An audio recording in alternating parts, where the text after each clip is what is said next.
If you have one. If you have one. All right, guys, welcome back to another episode of Count the Bucket. I'm your host, Amber Vickers. I have Michael to the right of me, and then I have Nick at the bottom. Um, there's a lot going on. There's a lot going on. March Madness is happening right now. We will be doing a March Madness stream. Me, Ben, Ethan, and Michael will do a March Madness stream tomorrow. We have a special guest tomorrow as well, so that'll be fun. I told you guys and ladies first, I'll be doing a lot of streaming this weekend because basketball's in full swing everywhere.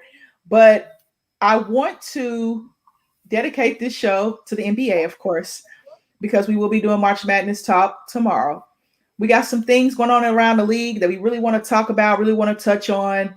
And I want these guys to give their opinions. But first, I'm going to let them introduce themselves. We're going to pay some bills, and we're going to get it started. You go ahead, Nick. I'll let you go. All right. As y'all know, my name is Nick Andre. I'm a basketball writer of all things, part of the Unwrapped Sports family. Follow me on Twitter at NickAndreATR, and I'm just here to talk hoops with two of the best. That's all I gotta say. Oh, well, thank you. I don't know. Amber's obviously the one. I don't know who's coming on with us. But my name's Michael, as you can see. Follow me on Twitter, MDLawson00, Instagram, everything. Also, check out the app Show Me. It's sports TikTok, basically. It's MDLawson00 USN, and that's all of our Unwrapped Sports people are on there. It's a lot of fun to be on that. But check me out Thursday. I actually got a kind of cool show. We're going to have probably 3 guests on this next show on Thursday at 10:30 p.m. Eastern time. Got a Mr. Johnson. I'll get in more about him a little bit later, probably in the week. But he used to play in the minor league, and now he's got a unit, I guess you could say, a system going on down in Nashville, Tennessee, where he actually takes in catchers and kind of trains them and helps them pursue their career further as well. And then also got another guy coming on as well to just talk about the NL Central and AL Central. So check our Backstop Banter show out on Thursdays at 10:30 p.m. All right. See, Michael has more plugins than me. I'm getting there. I'm working on it now. You can find me at simplyme_AV on Twitter. Everything you need to know about me is in the bio. Okay, guys. I just don't feel like going through words, as she says. List all the accolades. Yeah, all accolades. Mm-hmm. Okay, somebody had a hate comment. I don't really pay attention to that. But anyway, here we go. Let's pay some bills, guys. We got rxhemp.com. Hold on. Oops. I keep forgetting to share my screen. I click on it, then I forget to share it, and I don't understand. We got rxhemp.com. Use the code rxhemp/USN to get 10% off of your entire order. We got warm and cool CBD therapy. Watch this, you guys. That matters. So the dosage does matter. I had somebody tell me that. So please use responsibly. Please use responsibly. We have celebrities that have sworn by it, and it's made with all natural products. Okay, next we have teespring.com/stores/unwrapped. We have the OG gear at the top, and then we have a new label here. Then we got some more new stuff. You guys should check that out. Look at all of that. LeBron fans. We have a lot of LeBron fans a part of the Unwrapped Sports Network, and I mean a lot of LeBron fans. Every live lineup has gear. The Hard Count, Prop Bros, Fights Unwrapped, Generation Z, Fourth Man Pod, the People's... Let me get this one. The People's XFL show. There we go. It's a tongue twister. I got it this time. We got Ladies First, which is me. Thank you very much. No applause needed. Which is me. Saturday Standouts. Of course. Go ahead, Michael. Backstop Banter, Thursday night. There we go. 10:30 p.m. Which is me. We got Business Casual Basketball with Aaron. Got Keeping It Blunt with Caleb and Perry. Yes. Keeping It Blunt. He's great. Yeah, he's great. Keeping It Blunt with Caleb and Perry. And then we have the Best Unwrapped Ticket t-shirt. So you guys go on there and support everybody from the Unwrapped Sports Network. Also, there we go. Let's see. Let's get this going. We have betting let's look at the sports book today. We got mybookie.ag. Use the code USN100 to double your first deposit. I would say to get $100 on your first deposit, but that doubles your first deposit. We got UFC tonight, of course, every Saturday night. NCAA basketball. I don't understand being able to bet on college games. Do you guys understand that? I don't understand honestly, in general. Yeah, like, thank you, my bookie. We love you, but I think I would go broke. Yeah. So as far as the college level, I think it's kind of crazy. I mean, you can't really. I mean, they can't make no money off of themselves anyway. So why should someone else be able to make money off of them? That's why I don't understand it. But I agree. That's why I don't understand, because of the rules and how strict they are about, not wanting to pay athletes, but you can bet on athletes. Right. Okay. You can bet on unpaid athletes, I guess you can say. But I'm not, I appreciate my bookie, but sometimes I just don't understand how the NCAA works. But that's just me. Right. Well, I think my bookie even had this year trying to predict who was going to win the election. I think you could actually do a prop on that, like what color tie they would wear as well. So gambling is a big atmosphere, that's for sure. You can bet on anything. We got boxing here. We also have the PGA Tour, which makes sense.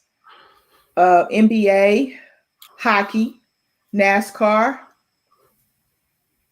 more NASCAR. Then we got MLB, of course. We go. The Grammys, guys, the Grammys. You can bet on the Grammys. When I saw this, I fell out of my seat. I said, what in the heck? That's when you know you got too much money. Yeah. Bet on the Grammys.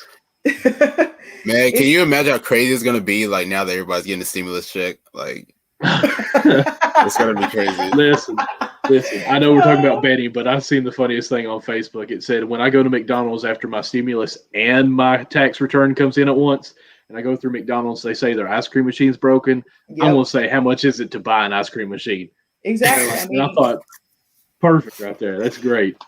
Yeah, I mean, because a lot of people,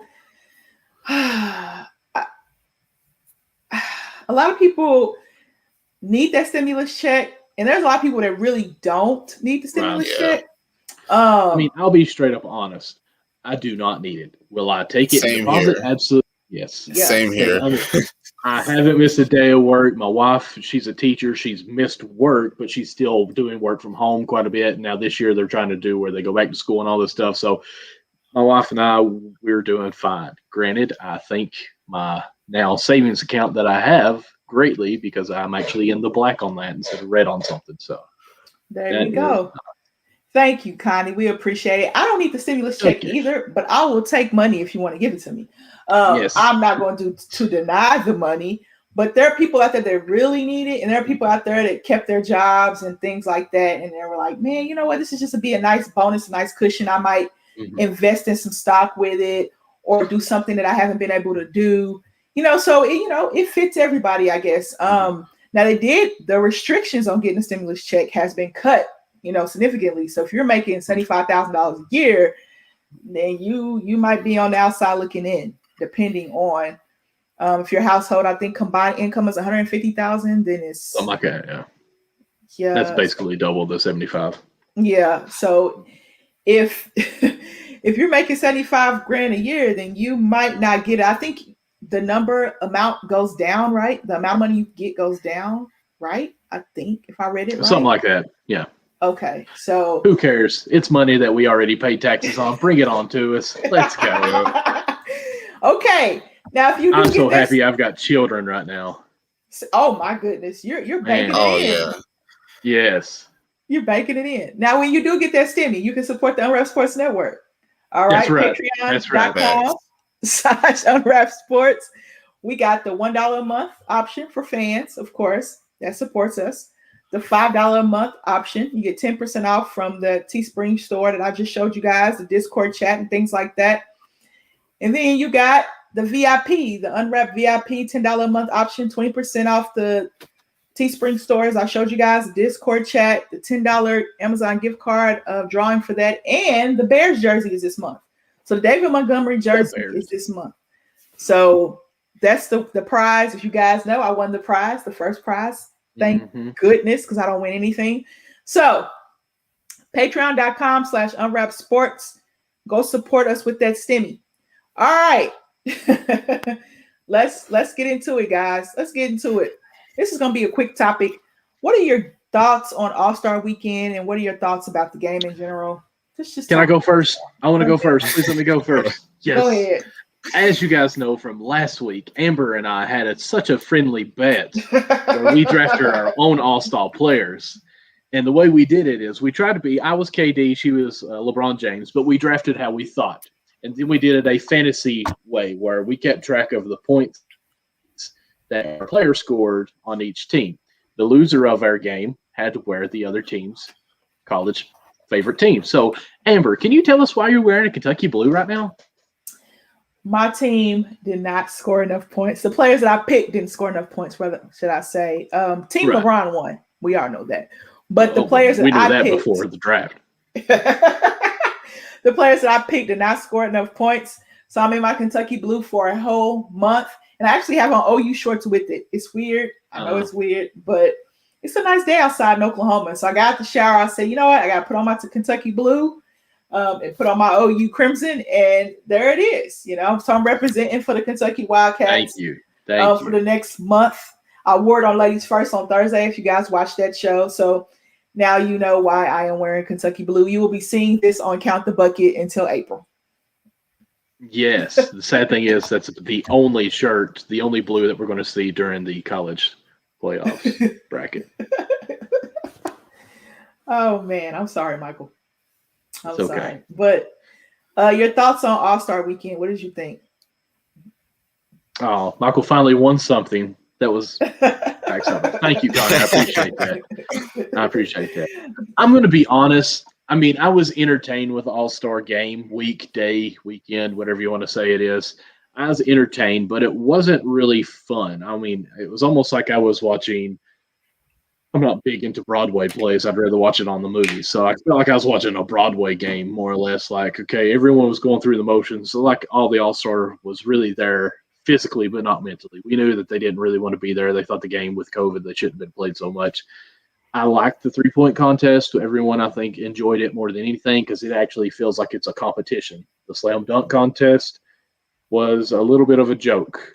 We actually live streamed our conversation as we went with it, and I, for one, didn't even realize it was over until they were like giving him the trophy. It's like, oh, that was it. Like there was no all dunks. There was no Vince Carter dunk whatsoever that left us in shock.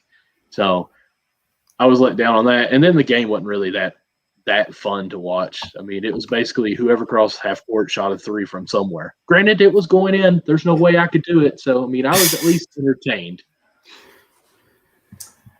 All righty, Nick. Yeah, I definitely have to agree with you. This is probably an All-Star game that in the years that we'll probably forget. You know, even though the guys did give us like a little bit of a show, you could tell like they weren't really in it. Like LeBron didn't even play the second half at all. So that just goes to tell you like how much it really meant to him. But I do agree the dunk contest was definitely not good at all. And it's funny that even Magic Johnson like went on Twitter and said like this was like one of the worst dunk contests or whatever. And yeah, the 3-point contest was probably the most exciting out of the entire Sunday. Just watching guys like Steph, Jason Tatum, Donovan Mitchell. There's so many names I'm forgetting. But yeah, that was probably the most exciting part to me as far as All-Star Weekend or All-Star Sunday in general. So I guess looking back at it 3, 4, 5 years from now, it's going to be one that we relatively kind of forget just because of the circumstances And the jerseys. Oh. Yeah. Oh my gosh. Those jerseys. I mean, good tribute to the Pacers because that's where it's supposed to have been. So, I mean, I understand it, but man, those jerseys were hideous. What would be great? I'm just going to throw this out here. What would be great if they actually said, okay, Nike, you do one team of whoever the all-star captain is on this and let, I don't know, Under Armour and let them design their own jerseys. They can't do that. It would be cool, though. It would be cool, but when Nike has I learned this. Somebody told me this. I have a friend that works at Nike that they were trying to get different. No, Achievements. No, Nike friend. Michael, no. Keep going, They were keep trying going. to get brands to actually blend in with the NBA, right? Mhm. Because do you know if, say, LeBron's sponsored by Beats, he can't wear anything else? Did you know that? Right. Yeah. So they were trying to actually get like Adidas to do something with Nike, and Nike was like, no. But Adidas was open to it because remember the NBA went with Adidas for a while, and they were Adidas, and they didn't like Adidas' jersey, so they went back to Nike. Adidas was open to let Nike in, but Nike wasn't open to let Adidas in. So, it just depends. That would be a great idea to see if different brands could customize the jerseys. But Nike's just kind of got a stronghold on the NBA. Like they have them in a chokehold. Like NBA, you're not going anywhere, which makes sense because Nike is the biggest brand out there. So I would love to see that though, Michael. I would love to see Adidas make, let's say whoever's team's jerseys, whoever the team captain is, their brand make the jersey, which a lot of them are with Nike and Adidas. But we know that's going to be every year. That's gonna be Nike. Well, if KD, Giannis, KD, everybody's basically with Nike except Steph Curry. Yeah, Under Armour. Who would get the most votes? Yeah, that's true. I see Dame has Adidas. Who has Puma? Kyle Kuzma. Some other players have Puma. Let me think. Anybody with Reebok? Nobody else. Yeah, nobody else. Yeah, that would be hard, wouldn't it? That'd be very difficult. Mm-hmm. But it's still, even if it was just. Go ahead. Love live TV. My thing is, even if it was just Nike that did both of them, I mean, it would still be neat to let the players have a say on what they want to design. I mean, LeBron, what if he did something to promote Space Jams with his jerseys? Like some kind of offset from what they're going to be wearing in that, just kind of promote there and then just have his own thing. I mean, that'd be pretty sweet. And then KD, I don't know, do some kind of tribute to something he likes. Who knows what he likes? Kyrie Irving, we know that. Oh, jeez. That'd be fun. Nick, what were you going to say? That'd be awesome, actually. My whole thing is with the whole jersey thing, like at this point, just stick with red and blue. I mean, to me, if it helps us get away from the blue and yellow, then yeah, just do that. Or either go back to wearing your home and away jerseys. We'd like that too. Yeah, I like that. Was actually not bad. Yeah. Mm-hmm. When they did the All-Star Weekend in New Orleans and they had the jerseys with the sleeves, I like those. Now those were pretty neat. I like those. But I think the players should design their own jerseys and do something that means something to them. Like Chris Paul would probably have an HBCU kind of jersey because he supports a lot of HBCUs. Mm-hmm. LeBron Space Jam. Maybe even State Farm. Yeah, maybe even State Farm. Just something different. I would love to see something different. Or maybe let your kids design your jerseys. That'd be dope. Ooh, that would be cool. That would be cool. Maybe even just let them be like a color scheme. Like, okay, you have to be red, but your child can design it anyway, and we'll make that. That way, it at least blends. That would be neat too. And NBA, listen to our show. Have their kids sign your jersey. So have your kids sign your jersey. So you have your kid's signature on your jersey. That would be cool too. In their favorite color, jerseys. In their favorite color, yeah, that'd be fun. Not a bad idea. That'd be fun. You just talk something with to spice it up. Your friend in Nike and see what you can get done there. He doesn't work there anymore. He's moved on. He's actually doing something completely different now. So okay. You meet people when you go to college, and the bigger the college, the more people you meet. When I went to OU, I met so many people, like so many different people from different backgrounds. And I played basketball with him a lot. And he ended up getting a job at Nike because he speaks 4 different languages. And, a lot of Nike does a lot of international things, international. I found that super neat. He's been away from Nike for about 3 years, and he does something completely different. He works in Silicon Valley now. Go figure. Oh, okay. Okay. I want to ask more questions, but I'll just leave it there. He's an investor now, so he does something completely different than what he did at Nike. He said he got tired of the corporate life. He wanted something to do something more free. So, next time I talk to him, Michael, I will, whatever question you want to ask, I'll ask him. But who should I invest with besides Bitcoin? Exactly. I'm getting ready to ask him that question as soon as I get this stimmy, cuz. There All you right. go. There we go. My portfolio will be stimulated. All right. All right. Whoa. I'm sorry. Whoa. I'm on a show with two men. I should know better. All right, Sorry, guys. Mom. The injury report. What do you guys make of the injury report? I know the big injury that just came out the other day with Joel Embiid, but other injuries, players coming back. Karis LeVert started tonight for Indiana. So what are you guys thinking about the injury report?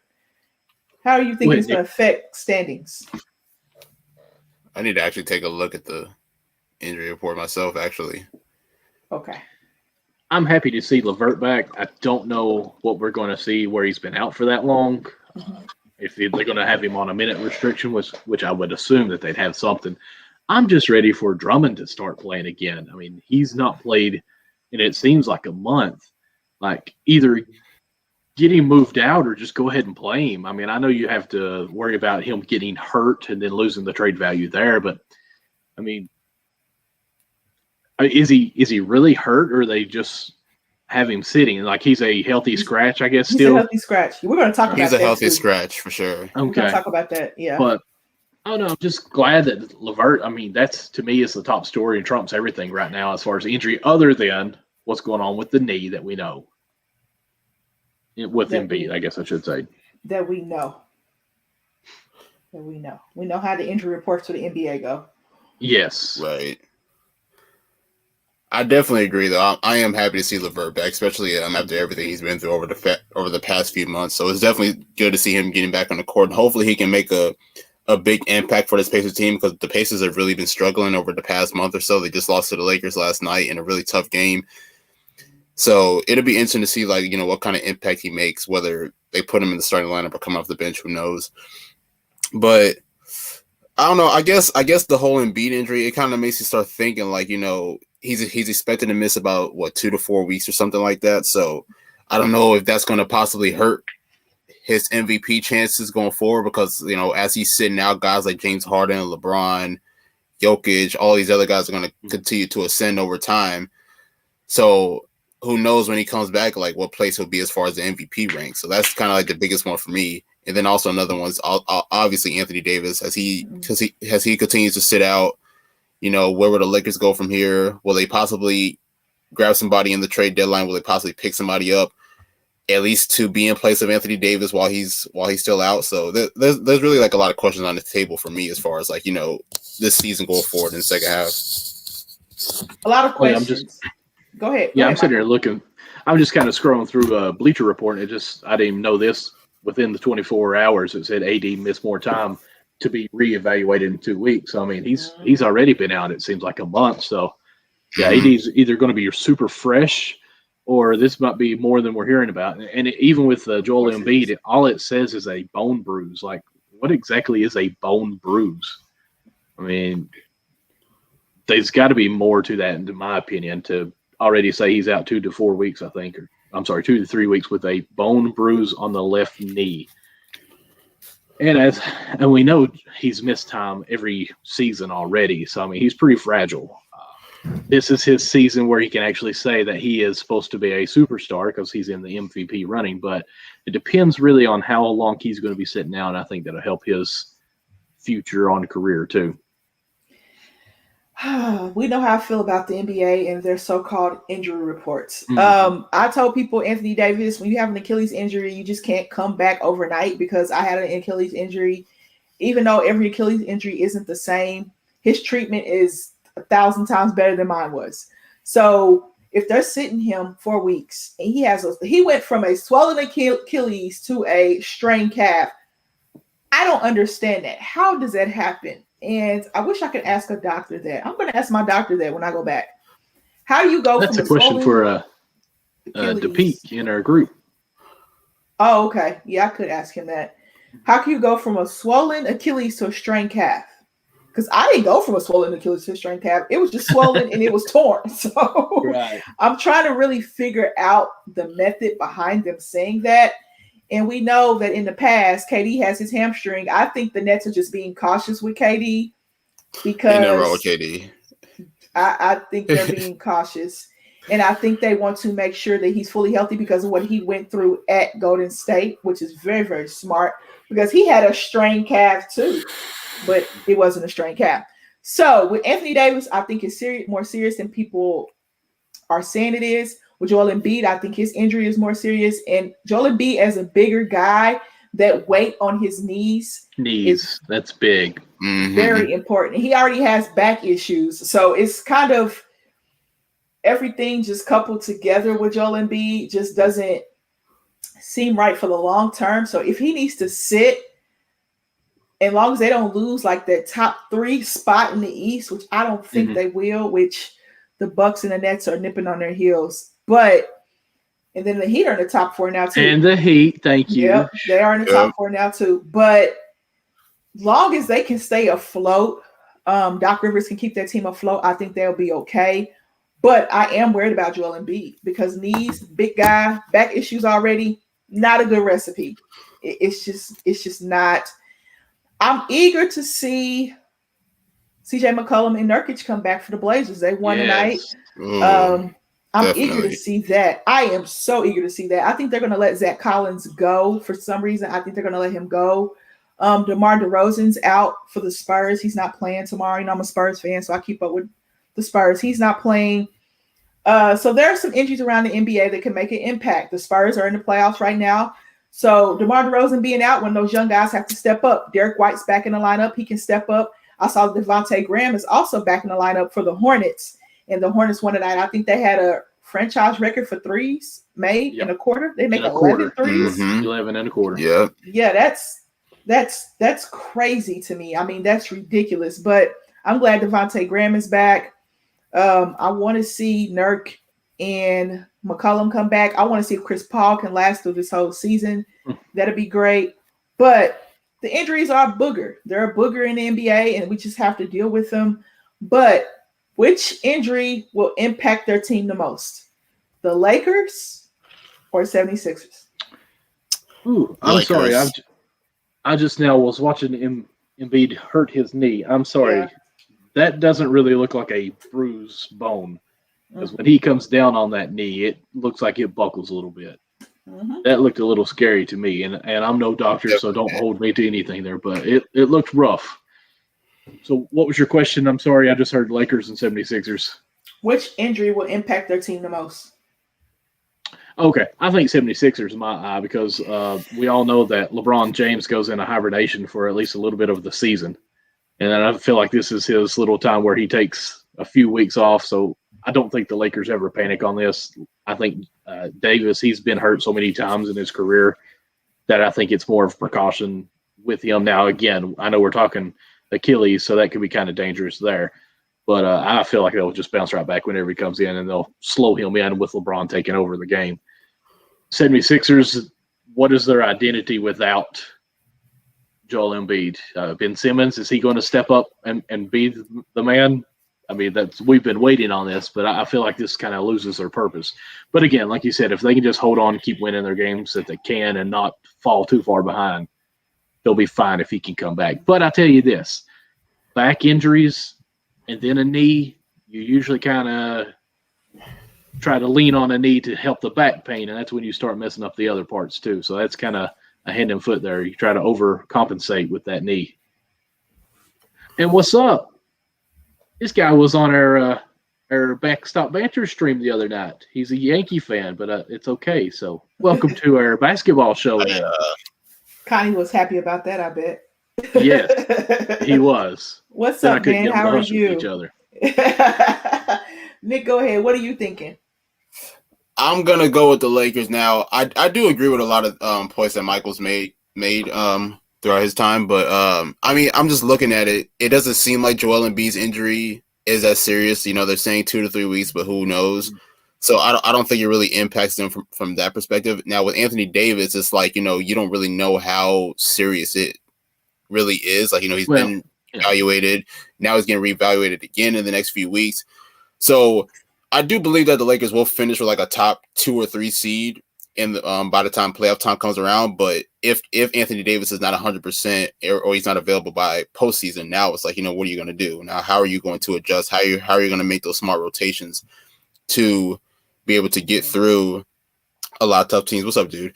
But yeah, I think it's definitely a little more impactful for the Lakers side just because we don't necessarily know how serious Anthony Davis' injury is and whether he'll be 100% by the time the postseason comes around.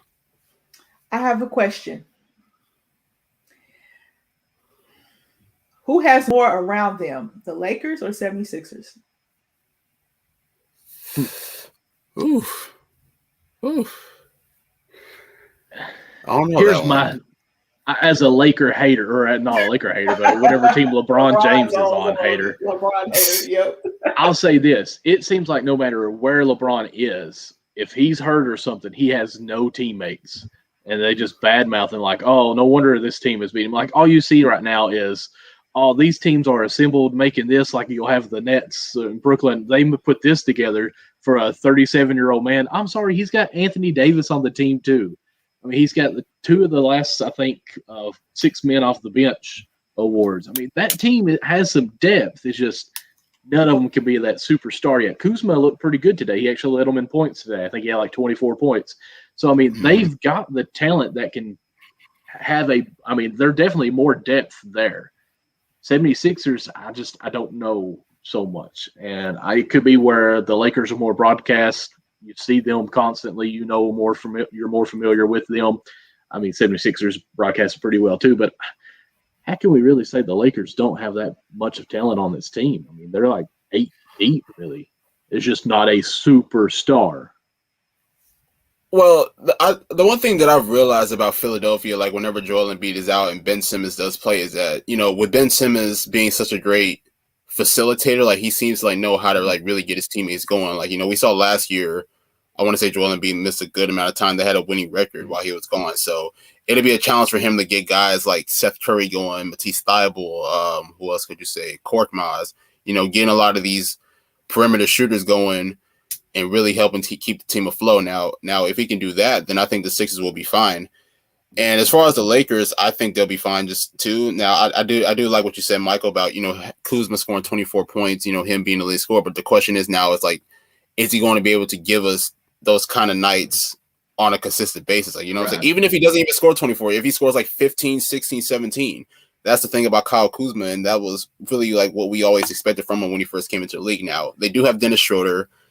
They do have Montrezl Harrell, but Montrezl is not much of a scorer. He's more so there for defensive presence. So it'll be interesting to see who's going to be that next man for the Lakers, behind LeBron while Anthony Davis is out. The 76ers, the Lakers pieces fit very well. What they have, minus Anthony Davis, they fit well. That second leading scorer, if it's not Anthony Davis is out, I want it to be Dennis Schroeder.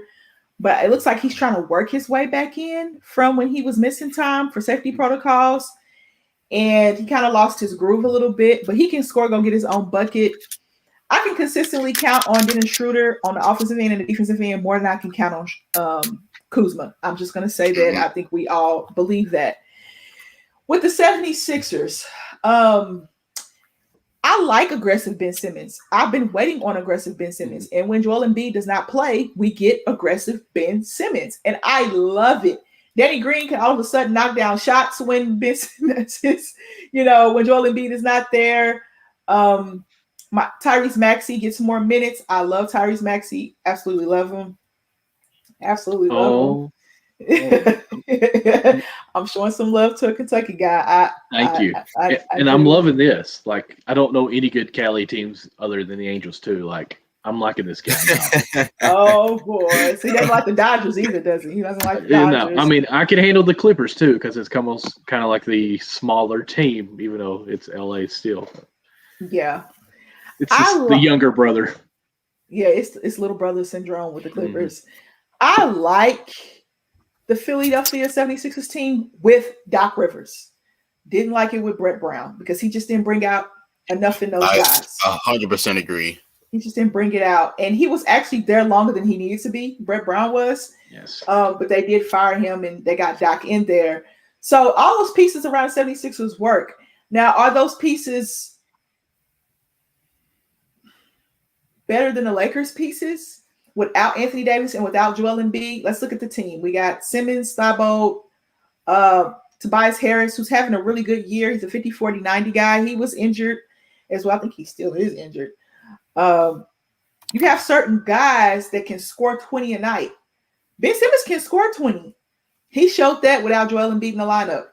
We know that Tobias Harris can score 20. We know that if Seth gets hot, he gets hot. But those pieces fit. They fit to me for the 76ers, and I don't know why I didn't have them in the Eastern Conference Finals at the beginning of the year. I had them top 4, I think, in my preseason rankings, or top 5. But the 76ers are there, and the Lakers are there. The Lakers hit a little slump. They lost some games. They came back and beat Indiana last night. Kyle Kuzma had a good game. But can we consistently get that from Kyle Kuzma? Right. That's the question. The only consistent pieces that the Lakers have without Anthony Davis, I feel like, is Dennis Schroeder, LeBron, and LeBron's really has been aggressive without Anthony Davis. I don't know why, but I think he's really just cruising. He's cruising in the regular season. That could backfire on the Lakers, I think. But go ahead. That's unpopular opinion. I feel like it's two completely different teams when you talk about them. Like, I feel like when you look at the Lakers, you think they're all much more athletic. Like, athleticism is high on that team. When you look at the 76ers, it's more of a team playing together. Like, I can see with Joel Embiid not in the center spot clogging up the middle, Ben Simmons is going to penetrate a lot more and probably have about 10 to 15 assists a game in his sets now because, you got the shooters out there. He penetrates, he can kick. I feel like it's almost two different stories of what we're trying to talk about of which is which. Like, I like the Lakers better as far as the team because they're more athletic, they're so deep. But as far as a team scheme, Doc Rivers knows how to coach, and we know that. Not saying anything against Vogel, because he actually went to Kentucky too, just so you know. But the Sixers are more of a team, I guess. It's kind of hard to explain, but there's a better communication going on with that team, I think. More consistency, too, throughout everyone. Okay, so I'm going to segue into this. So let's talk about trade talk. We talk about the top teams. We got the Utah Jazz, the Lakers, the Clippers, the Suns. Shout out to the Phoenix Suns. They're playing the Pacers right now. We got the Nets, the Bucks, the 76ers, the Miami Heat. You know what I mean? So I have a question in this trade talk we're going to talk about. We know PJ Tucker's sitting out. We know LaMarcus Aldridge is sitting out. Andre Drummond is sitting out. Who else is sitting out? Healthy scratch. I think that's it. Those are 3 guys that will be in trade talks with contending teams, and those teams are contending right now at the moment. Which of those teams needs to make a move or a splash to get over the top?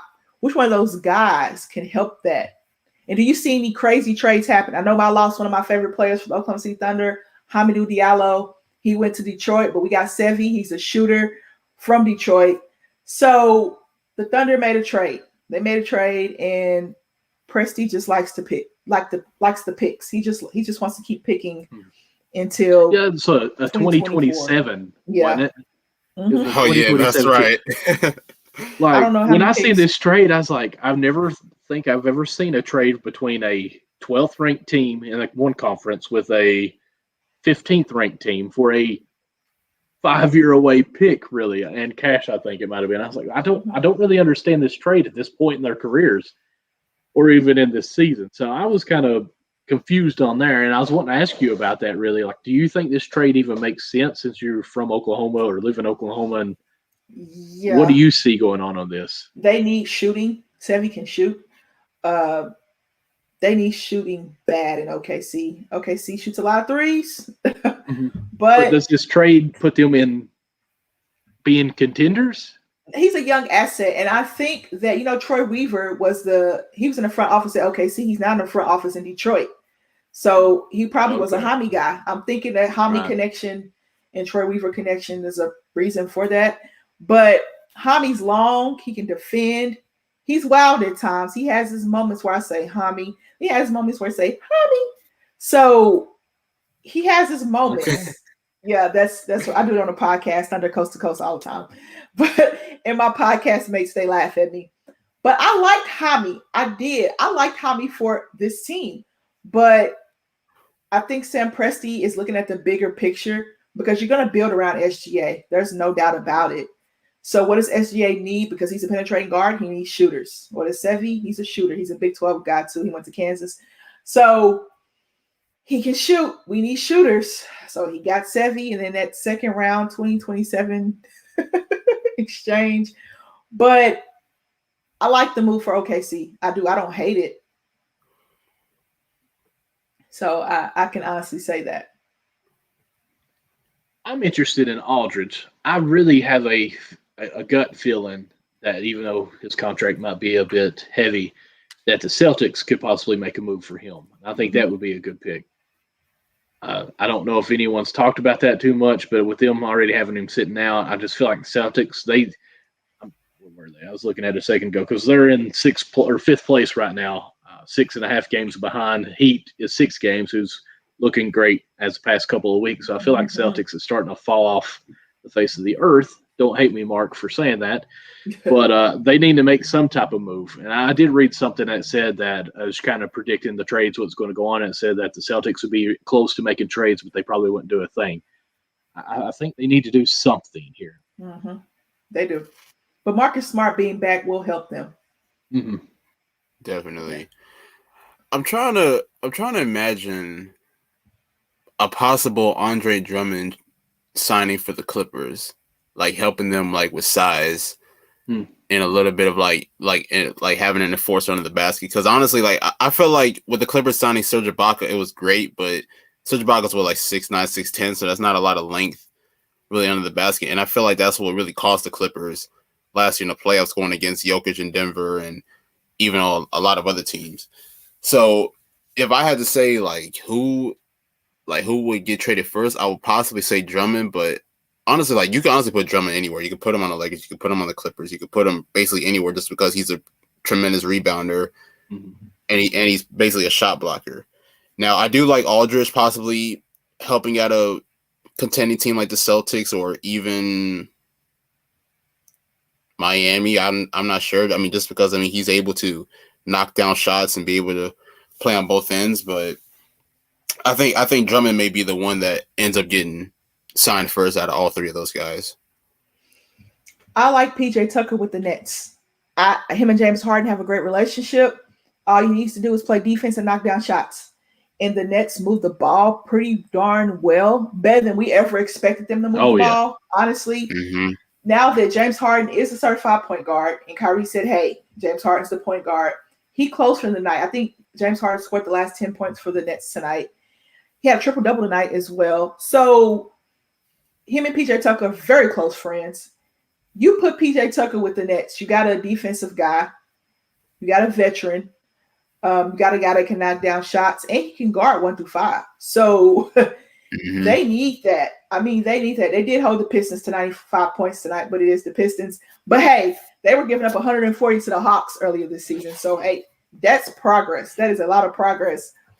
I like PJ Tucker with the Nets. I want to see that happen. I honestly think that it's going to happen. I think they're going to find a way to work that out because he and Harden's relationship and what he brings to the Nets, what the Nets really, really need. They thought they were going to get in Iman Shumpert, what they thought they were going to get in Roberson.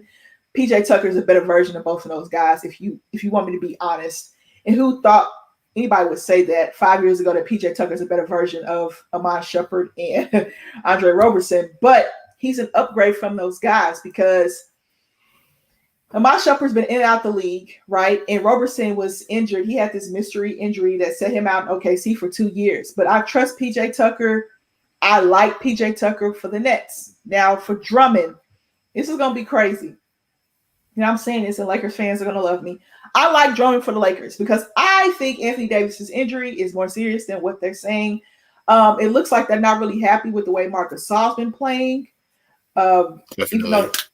Even though he's late in his career. What are you expecting from Marc Gasol? You signed him to a 2-year deal. He's late in his career.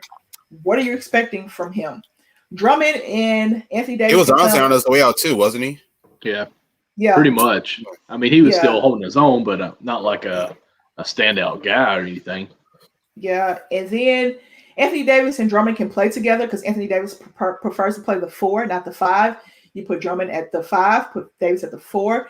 Davis can step out and hit shots. Drummond can rebound, block shots. That back line of that defense would be sickening if you add Andre Drummond. I think Rob Pelinka is going to figure out a way to add Drummond. I think that LaMarcus Aldridge, somebody said, I had a Portland guy tell me that they want to see LaMarcus finish his career in Portland. Ooh. That would be sweet. That would. Well, I was actually thinking beautiful. Drummond in Portland. I would like that, but I mean, they've already got a couple big guys there. But just another big name with that team that they already have, and of course, CJ just now coming back and starting to play. I think Drummond would be nice there. I think it takes some pressure off of him just because he wouldn't have to be so much of an offensive threat with that and just do his defense and rebound and get his offensive points that way. But I don't think that's a move that they make. Yeah, they can't make that move because Nurkic and Drummond can't play together. Go ahead. Mm-hmm. How much does like a Aldridge reunion possibly help Portland in a tough Western Conference? See, that's the thing. Yeah. That's the thing. But Nurk and Aldridge can play together because, LaMarcus can step out and shoot that up shot. Mm-hmm.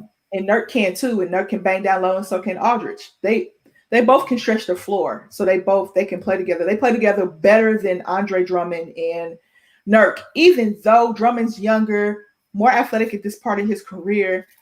I would love to see that reunion in Portland. Where RC Drummond make to it Golden happen. State. Who is that? Yeah, Drummond to Golden State. And that's just off the cuff talking here because I think Golden State, they're going to make some type of move. They need to.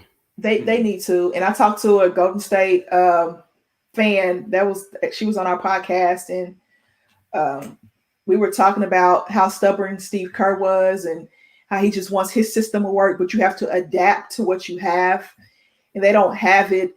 They get blown out by the good teams. It seems like every time on national television, they're getting blown out. And I'm like, goodness. And then with the teams they're supposed to beat, they beat. And then the teams they're not supposed to beat per se, they hang close. But the good teams, like the really good teams, the Clippers, the Lakers, they get blown out. Mm-hmm. They get their blowouts. And you have what you have if you're Steve Kerr. Like, you have what you have. So what can make Golden State make a trade? What is Bob Myers thinking there in Golden State? What can he do to get this team out of that bottom of the Western Conference? The thing is, I don't even know like who we would like even trade for like a good value pick or so. Mm-hmm. Like who do you ship? Like Damian Lee. It's tough, but I do definitely agree. The Warriors definitely need another big because whenever they don't have Wiseman, they're getting gassed under the glass, and it's just so atrocious. Like I like Draymond. Draymond's a defensive enforcer, but Draymond is also 6'7". So Exactly. he can't go up against guys that are like 7 feet 7'1". Right. So I definitely agree. We do need another big, especially whenever Wiseman's either not available or out of the game. And I think even with Drummond there, wouldn't that be nice to teach Wiseman the game? Definitely. That style and everything. That would be great just for the veteran leadership there, too. Yeah. Drummond to Golden State is interesting. Especially interesting. if you can get a 2-year with him. If it's not just so much this year making a move, but then when Clay's back with Drummond there and Steph, that's a nice unit now. Can they afford Drummond? That's where the money comes in, though. My thing is, no. Now, I feel like Drummond is almost at the point of his career where it's like, okay, just, buy me out and let's go cheap and let's win me a ring. I mean, kind of like the Blake Griffin thing. He's on his big contract, though. Drummond's on his big contract. He's at the point of his career where he's on his big contract. Really? So, yeah, he is. This is his second contract, right? This would be his second or third contract for Drummond. How old Drummond? 26, 27? I think he's on his second contract. So a second or a third. So he's in that big point where he's going to want market value. And I don't think Golden State can pay him that. No. So if they want to rent him for this season, it doesn't really make sense. Right. Because there's no Clay, right? If there was Clay, that would make a difference. Like, we can rent Andre Drummond for a season because there's Clay. But with Definitely. the money playing an impact, he will not. I don't think Golden State can afford to re-sign him because you got Steph on a max, which 2022 will be his free agent season. Clay is max. I think Draymond Green is max too. And then you got Andrew Wiggins on the books. And then you got Kelly Oubre on the books. So you would have to probably get rid of, this is going to sound crazy, in order to sign Andre Drummond, the Warriors have to get Draymond, Oubre, and probably Wiggins off the books. Probably. Or maybe just Wiggins and Oubre and keep Draymond. So 2 or 3 of them would have to go in order for the money to work. Because Andrew Wiggins is making what, 20 something plus million a year, right? And Kelly Oubre is the cheapest contract that they have out of those 3. Mm-hmm. So somebody would have to, 2 people would have to go to get Drummond. And that's banking on Clay coming back healthy from a torn ACL and then doubling back and tearing his Achilles. That's 2 horrific injuries. The Achilles more than an ACL, of course. But do you bank on that as Bob Myers? Do you bank on that? Do you go for that and you jump in that pond and say, okay, can we try this out with Drummond for this season? Half a season, basically. Rent him for half a season and see if he resigns with us, but we're going to have to lose either Draymond and Oubre or Wiggins and Oubre or Wiggins and Draymond, like lose 2 pieces that we already have. But you want to develop those young guys and see what they can bring to the table. What do you guys want to do there? Because you're basically renting Kelly Oubre for a year if you trade him. That's basically what you did. And then this is Andrew Wiggins' second year with Golden State, right? Yeah, technically second. Technically second. So you had him for 2 years, it didn't work. And then you had Oubre for a year, you didn't think it worked to get Andre Drummond. What do you think Bob Myers would think about that? How would that work? I wonder how that would work. That's very interesting, Nick. Very interesting. I'm If we could possibly spare Wiggins and Oubre, because I highly doubt that Bob Myers will possibly put Draymond in those conversations. But then again, anything can happen. Mm-hmm. But I do feel like if there's any like Warrior trade talks, then I feel like Andrew Wiggins is usually always in the equation just because of like his contract situation. But I think the one thing that Bob Myers has shown to me, like he can kind of like pull strings from anywhere. So if he is able to get Drummond and sign Drummond for not even like a full season, possibly half a season, see how it works out, and then if it doesn't pan out, then you go your separate ways. So it'll be interesting. Bob Myers has shown over the past few years that he can like kind of make moves out of nowhere. Interesting. Anywhere else you could see Drummond? The Nets. We said the Lakers. Where's he going to play with the Nets? He'd be the 5. You know who's playing the 5 right now? Jeff Green. So DeAndre comes off the bench. I mean, either KD or Jeff Green plays the 5 for the Nets, and then DeAndre comes off the bench. So it would be Drummond, KD, Joe Harris, Kyrie, and Harden. And Blake Griffin's there too. Blake Griffin's gonna come off the bench probably. Yeah. But Blake and DeAndre can play together. We saw it with the Clippers because Blake can shoot. He can step out and shoot the ball. But and they were teammates with Pistons for a little bit too. So they can play together. And in that second unit, you bring PJ Tucker off the bench. You'll have PJ Tucker, which would be the Eastern All-Stars. Yeah, PJ Tucker, Blake Griffin, DeAndre Jordan, Cabarrot, and Brown. And then just get rid of everyone else and just sign me to the bare minimum so I can fill a spot. And we'll just go with it, guys. I mean, I won't even play. That second unit is nice too. I mean, so the Nets could be a possible. Brooklyn is deep. Brooklyn is deeper than people think they are, and they've shown it. They've shown it without Kyrie. They've shown it when they didn't have Kyrie or James Harden. I think has played every game with the Nets. They've shown it without Kyrie. Didn't play some games. James Harden's leading them to wins. Guys are knocking down shots. There hasn't been a KD for a while, so Brooklyn is deep. Scary, and that's why honestly, I'm not even mad about KD really missing like all this time, because in all honesty, like just rest him. Like, you know what I'm saying? Like, at least like get him prepared like closer to postseason time so he could play. because Brooklyn, I mean, it's not only just Kyrie and Harden. Like, you got terrific shooters in Joe Harris, Jeff Green, Bruce Brown, all these other guys. So you have so many firepowers that are able to light up the floor at any given basis. So yeah, I don't know, man. Brooklyn's gonna be definitely a tough team to deal with in the playoffs.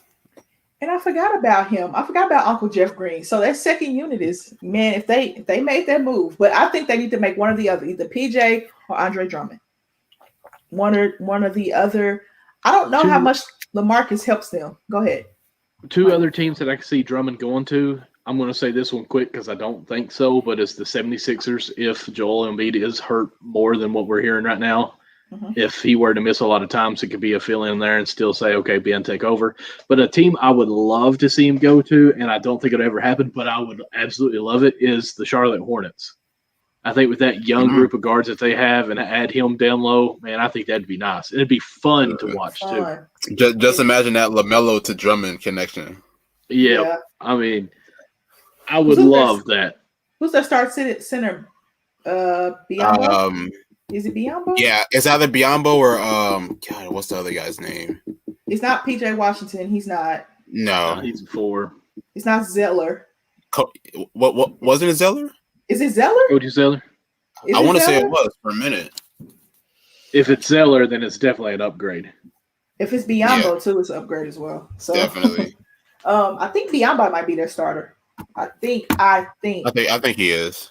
I think Biombo. So that'd be fun to watch in Charlotte. And Charlotte is playing some basketball this year, man. They're playing some basketball. Would he work with the Knicks? Would Andre Drummond work with the Knicks?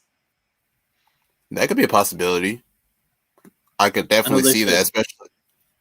Go ahead. Go ahead, Michael. I was just going to say, I know they are talking about that Julius Randle was untouchable with everyone. So, I mean, they want to keep him. It sounds like maybe they could actually make a push for somebody instead of just being the seller. They're a buyer now this year. That could work. Him and Randall can play together because Randall can step out and shoot jump shots. So, guys. Also, go ahead. Also, the thing with New York as well. I mean, it's like, how do you put him in the rotation? Because Nerlens Noel has done a terrific job under the basket for them. So that'll be an interesting dynamic to see whether he is placed in the starting lineup or come off the bench. Well, Noel can come off the bench. He came off the bench for OKC and did wonders last year. So I don't think he would mind coming off the bench. A guy like Andre Drummond, you have to start him. You can't bring Andre Drummond off the bench. It won't work. But let's talk about this. We talked about the trades talk, injury report, All-Star game thoughts. We had a championship. We had a G League championship. The G League made it through the bubble. Look at that. They made it through the bubble. So this is Nick's lane. He watches a lot of G League stuff. Nick, give me your top 5 G League players that you saw in the bubble. Ooh, that's gonna be a tough one because there's so many guys that were in and out. So one should be the dead obvious, Kevin Porter Jr. Whenever he got into the bubble, he was just super spectacular. He led the league and basically the entire league in scoring in his limited time there, and just really put on a show. Number 2, I'm gonna go Jordan Poole. Jordan Poole played terrific for the Santa Cruz Warriors and really helped them get to a top seed. I'm going to throw him in there. I like Jeremy Lin this year. I think Jeremy Lin had a really great redemption year, so he may possibly get another possibility in the NBA, but who knows? And then number 4, I'm going to go Jonathan Kuminga of the G League Ignite, just because I love, his high-flying activity and the fact that he could put the ball on the floor and pretty much play on both sides of the floor. So that's already 4. Who is my 5th? Fifth one will probably be Anthony Lamb, who basically played right beside Kevin Porter Jr., but he was a terrific shooter in the bubble as well. So those are my 5 right there. My personal 5. Other people may be different, but that's the 5 that I enjoyed. Now, what my 5 go ahead is totally the same. I can't say I've watched much G League. I have to be honest. I'm just going to say, Nick, you're a genius here. So I have a question for you, Nick. The couple of games I was able to watch. No love for Mr. Green. I like Jalen Green. I do a lot. I do think that he is a top 10 pick in the draft, but he does have a lot of like holes in his game that he really needs to develop, like his ball handling ability, limiting turnovers. I do think that he is a spectacular player, but those are holes in his game. And I think it's pretty hard to like put him in there when he's also playing alongside Kuminga as well. And Kuminga had a really spectacular season too. So You know who else had a good season for Oklahoma City Blue? Who's that? Can you guess it? Can you guess it, Nick, for the Blue? Honestly, I don't think I watched one game of the Blue because I don't think they showed it on any stream. Oh man! Not even on ESPN Plus. I couldn't even find them. But so the Blue, I think his name is Moses Brown. He played. I heard amazing. Of him. He played amazing in the bubble, and he's been playing for the Thunder because Thunder been shaking up their lineups. Mm-hmm. They're going younger. He's played amazing for OKC, and he's played amazing for OKC. Both teams, but I liked what he brought. I like what Ty Jerome brought too. Ty Jerome played well. Definitely. Poku played well. Poku played. He get that shot fixed, but he played well. So I was pleased with Poku. Those are the guys that I got to watch a little bit. I got to watch a little bit of the G League, but I know this is Nick's lane. That's why I asked about his thoughts. Now, what did you think about the championship game? What were your thoughts about that? I actually didn't watch the game, and if you've been following my tweets on Twitter, like anytime I predicted somebody was going to win, like each game, I was wrong on every single game. But shout out to the Lakeland Magic. I definitely did not expect them to like actually come into the ball. I want to say they were like the 6th seed going into the playoffs. So for them to knock off, I want to say they knocked off the top seed Canton Charge, and I want to say they knocked off another team as well. I can't even remember these teams' name. It's been so many days, and I've been watching so many basketball. But yeah, for them to be able to like be like the 5 or 6 seed and be able to just like go through the whole like mini postseason and be able to win a title, I just think like that's remarkable. Okay. Any last thoughts about the G League? What did you think about it for its first year? How are you feeling about it? Do you think more players will go that route? I do definitely think a lot of young kids, like 18 years old, will probably go their route just because they see the financial side of everything.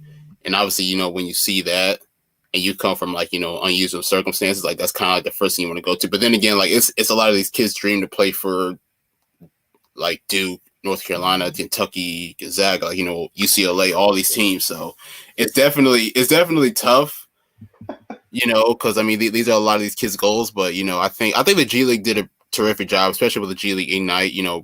It really allows these kids to really see the professional side of things early. Like you saw the struggles of the G League Ignite, and a lot of people were disappointed. But you have to remember, these are guys coming straight out of high school, playing against guys who basically came out of college or have even played some years in the G League. So I think it's a terrific experience, and it really helps them increase their value, like going into this year's draft.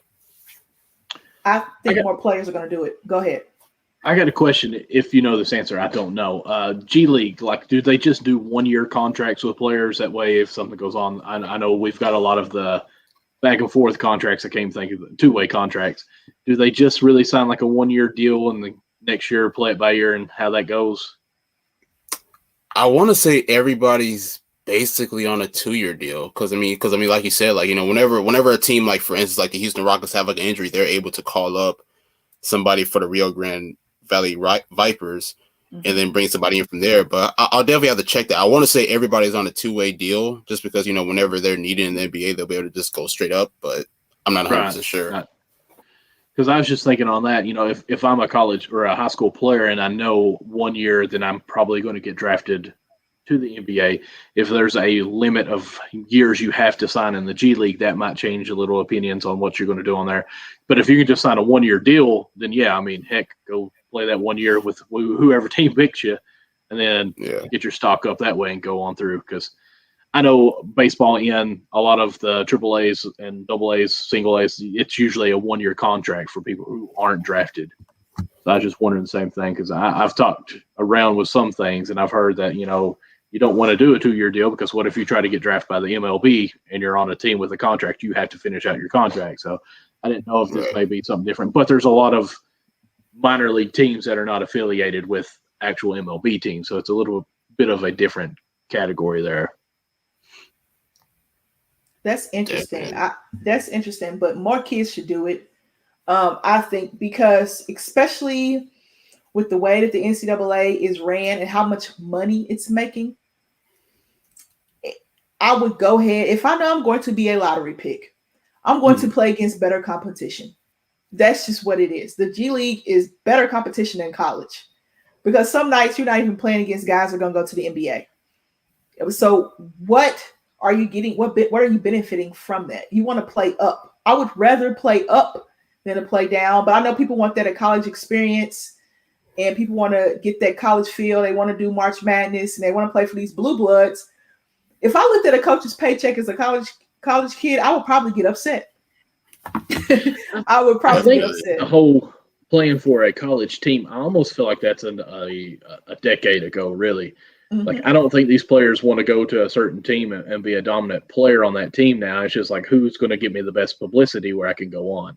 Because otherwise, I don't know why anybody would ever go to Southern California. Like, they're never really good in tournaments or anything, but a lot of big, high players will go there just because they're in LA. They get the publicity they can.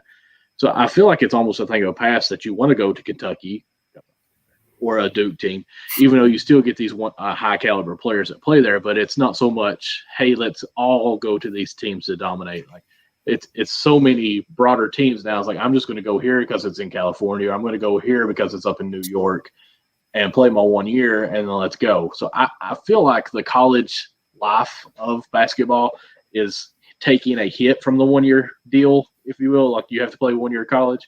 I actually think if they do start going to the G League, it'll help college basketball out more. Like, I wish they would change the rule that you don't have to go to college for a year. Like, you can go straight to the NBA or the G League on that and kind of have that going. I think that'd help college basketball as well. Right. And obviously, I mean, this whole new wave that they're on is still in the beginning stages, but I think the one thing that will help them get over that hump is, like, if you get like a high caliber player, like the way Zion was at Duke or the way that Cade is now at Oklahoma State. Like, if you get like a guy of like that high caliber being able to like make that transition into the G League, I think it'll really gain a lot more attention. Because obviously, I mean, Jalen Green is a great player, Jonathan Kaminga is a great player, but they're not like, projected number one overall picks. So I think in the near future, if Sharif Abdul-Rahim is able to get a possible guy of like that caliber to be able to sign to the G League Ignite or anything, then I think it'll really transcend that G League wave to a whole nother level. Mikey Williams, Imani Bates are two names that come to mind. Yeah. But I think Imani has already verbally committed to Michigan State. I think that's going to change. Yeah. I think I honestly think that's going to change. He's a junior this year, right? Yep. I think that's going to change because I think he's going to see if really, okay, why do I want to go play in Michigan State? I'm going to play there for 1 year, and I know I'm going to be the number one overall pick. Like, there is no debate that Imani Bates will be the number one overall pick when he comes out. He's the first sophomore to win high school Gatorade Player of the Year. I mean, it's going to happen. So why would he go to Michigan State unless he just loves Tom Izzo that much? He just wants to be in East Lansing that much. Why? Waste your time. Unless he wants to not even get an education, because in the G League, you can get an education. They pay for your college in the G League. If you want to go to school, like, and I get endorsement deals and I get $500,000 plus endorsement deal. What? Why would you do that? Unless you just want that college experience. Unless you want a year to mature. Unless you know somebody at Michigan State that's going there and you want to play with your buddy. Unless you just love Tom Izzo that much. They have changed their name to the Michigan State, presented by Rocket Mortgage or Spartans. Something they changed their name to. Was that legit? I think that's legit. I think I saw it on Twitter, and then Corey put it in the chat, and I saw it on Twitter, and I was like, "What?" I'm not quite sure, but we will see. But unless he just loves Michigan State and loves East Lansing, I don't get it. I think Mikey Williams is going to be that guy to say, nope, I'm not going to college, even though he has his top college picks. You know what I mean? Mm-hmm. I know that LeBron would love for his son to play for Mike Krzyzewski. I just don't think Bronny's going to take that path either. I don't see him playing in college for a year. It doesn't benefit him. I mean, it's just, I don't see how. I mean, really, it it's benefits other almost people. a bigger risk to play in college now because even like Zion, his year in college when he blew his shoe Mhm. out, Mhm. Yep. he almost could have ended his career with that injury. You know, I mean, not only that, it cost him so much money if he would have been hurt worse from millions of dollars of falling in the draft. So I mean, it's almost scary to think that just because we're making you play college one year, that we could cost you millions of dollars while And we earn But millions that and billions of dollars. yeah, that's also the hard thing about these young players, like you said, Amber, like Imani Bates, like he's the type of guy that you're basically ready to see Imani in the NBA, even though he's a junior in high school, like you're basically yeah, ready to see him. But that's the yeah. hard thing, like especially like when you're a young kid and you grew up loving basketball, like you see these atmospheres of the NCAA because it's promoted so much, like March Madness, all these like type of atmospheres, and it's like as a kid, you dream of doing that, and now you have this whole new wave for young 17, 18-year-old kids with the G League Ignite. Now it's like, they're still in their beginning stages. Like, I think the thing is like these kids don't necessarily see the bigger picture of it and see how much that they can grow within the next decade or so. So I think that's also a thing. But I mean, like I said, I mean, if a guy of his caliber does make that decision, I think it Mhm. takes that whole situation to a whole nother level going forward. How do you get him to make that decision though? What do you do as a league to get him to, like, not necessarily recruit him, but recruit him, entice him, and say, look, we think this is best for you. How do you do that how can you get a high school kid to do that? I wonder that. What are the laws behind that? What is allowed that you can say that's not Yeah, tampering? Right. exactly. Because if I'm sitting down in the living room with Imani Bates and I'm Tom Izzo, right? Because he's committed to Michigan, he's verbally committed to Michigan State. Mm-hmm. How do you compete with what the G League has to offer? Competition wise, money wise, endorsement wise, growth Endorsements. wise. How do you compete with that? College atmosphere? Okay. You can't compete education wise because he can go get his education whenever he's ready. Right. The G League's paying for it. How Mm-hmm. do you convince if you're Tom Izzo and you're Adam Silver, right? And they're both sitting down and you're Imani Bates, what will persuade you one way or another? The only way I'm thinking on a college coaching level, how I would present it to try to get them to come to college would be, yes, you're ready for the NBA. Yes, you have the skills to do all this, but you need a transition period where you can understand a little bit of what's going to happen in the NBA while you're still getting comfortable with a college level. Because even from college to high school to college, it's a faster paced game, a more mental fast as well to know what's going on, all the calls. Because I watched, and I love it. If y'all ever get a chance, watch Coach Calipari's pro day that they had this year on YouTube, and just to hear how in depth he coached, it was crazy. It blew my mind. Like every play, it's almost got like 14 semi plays that you can run. Like it's a motion offense, but the guy can say one word, and the other guy knows it's either going to go high or low off of the screen, and then it's going to cause this. And then if the pass is back here, another guy can call this, and then it keeps on going.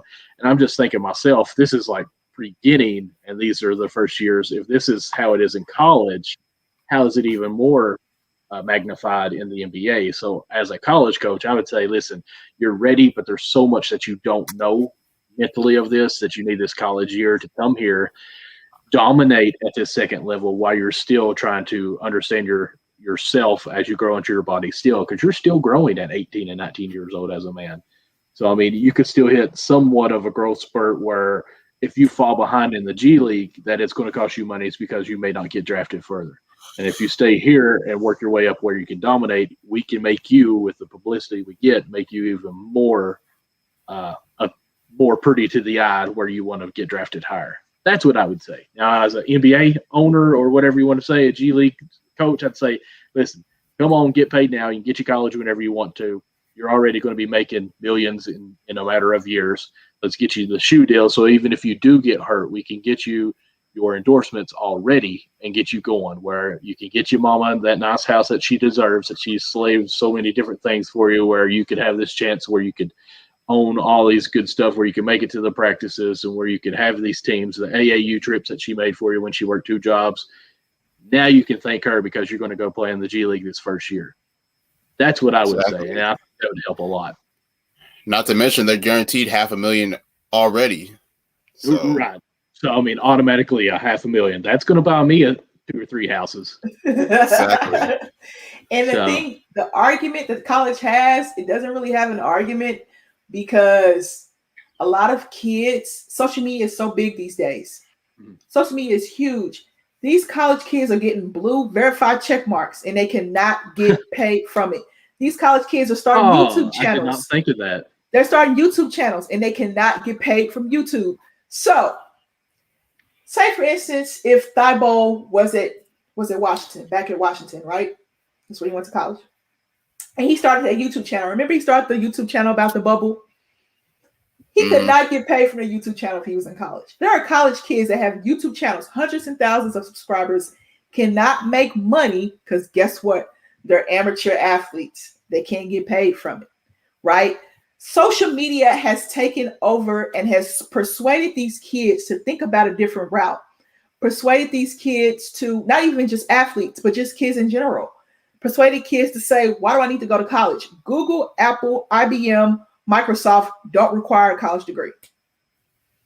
When you go to one of those corporations, you're making 6 figures automatically. If you can write a JavaScript, break an engineering code. I have engineering friends. That's how I know some of this stuff, guys. I'm not an engineering nerd. Don't quote me on this. They just tell me what they do. If you can do those type of things at a young age, why go to college? If I am a $1 million baby, which Imani Bates is, they said he's the next KD. We will see. We will see. If I'm a $1 million baby, why do I want to go play for a $1 million corporation? Ownership is king, right? We say that all the time. I can't own my name in college. I can own my name in the G League, right? Why would I do that? Why would I want to do that?